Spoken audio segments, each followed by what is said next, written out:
Hey guys, so it's me Alexis and welcome to my astrology channel, and today I'll be talking about the conjunction. So this is the first video in my major aspect series, so go ahead and like this video if you like what I'm talking about. So yeah, without further ado, let's just get into it.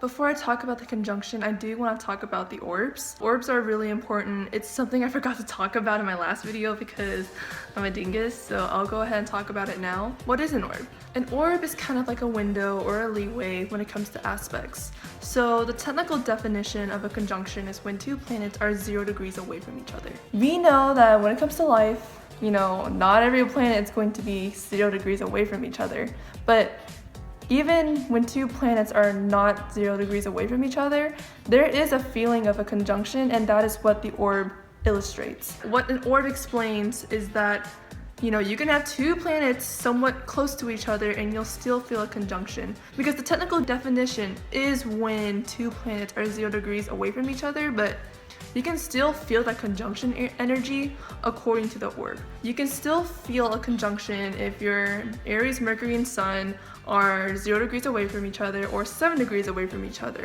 That conjunction energy is still there, and that is what an orb basically explains. The reason why I want to mention an orb is because not only is it important, but it's because I'm going to be mentioning the personal orbs that I use for every aspect I have.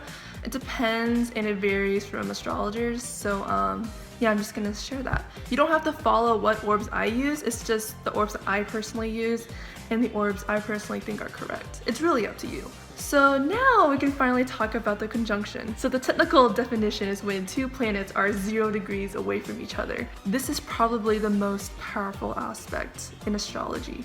Like, it doesn't get any more powerful than this. And it's powerful because you're taking two planets and you're meshing them together, and these two planets are basically a unit. It's like a double planet, basically. With that in mind, instead of having one planetary energy, you have two going in the same direction. And a conjunction is neutral, so it can either be really good or it can be really bad. However, I do want to say that a conjunction is neutral by itself. However, depending on some of the planets in that conjunction, it can either go a little or a little It can either be a little bit bad or a little bit good, but the essence of a conjunction is neutral. And I'm going to explain this using some examples. Venus and Jupiter, these two planets are the benefics. A benefic is basically a planet that gives you good vibes. They're light, they're good, gives you good luck, it's not depressing, stuff like that. Venus and Jupiter are benefics. And benefics or benefics? I don't know, tell me the pronunciation in the comments. But anyways, these two planets are benefics, so let's just say these two planets are conjunct.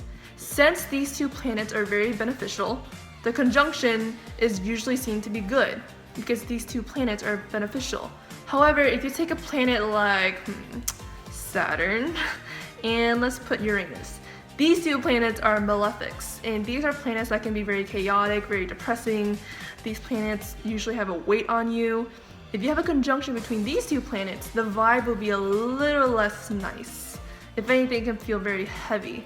So I just want to say that right now.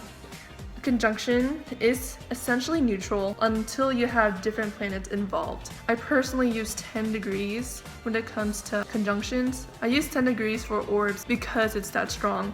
A rule of thumb is having a larger orb for more powerful aspects. I do want to explain that you can have conjunctions when they're not in the same sign, because a lot of people tend to think that a conjunction is when two planets are in the same sign. And yes, that is definitely a conjunction, but a conjunction is not just that. So I kind of want to explain this by explaining the natal chart. So the natal chart is a circle, and there's 12 houses and there's 12 signs, hopefully, ruling over your houses unless you have some interceptions. Let's just say that your Aries sun is in the second house and you have a Taurus Mercury. Let's say your Aries sun is at 28 degrees, but your Taurus Mercury is in 2 degrees. Even though those two planets are in different signs, there's still a conjunction. This is an out of sign conjunction. These two planets are conjunct, even though the signs are different. So I just want to explain that because a lot of people tend to think that conjunctions mean the same sign. No, it's not always that way. When you look at a conjunction, you have to look on the natal chart and see where each planet is placed. It doesn't really matter about the sign, it's more about where they're placed specifically, and you can check that through the degrees of that planet. I do want to say, however, that in sign conjunctions, so same sign conjunctions are more powerful than out of sign conjunctions, but it doesn't mean that an out of sign conjunction is not a conjunction at all. So I just want to put that out there, just, square that away. I think that's pretty much it about a conjunction. If you have any questions, go ahead and comment below. Tell me your experiences with them. I'll probably be covering a disharmonious aspect next week. I'm not telling you which aspect it is. So yeah, that's pretty much it. Thank you for watching.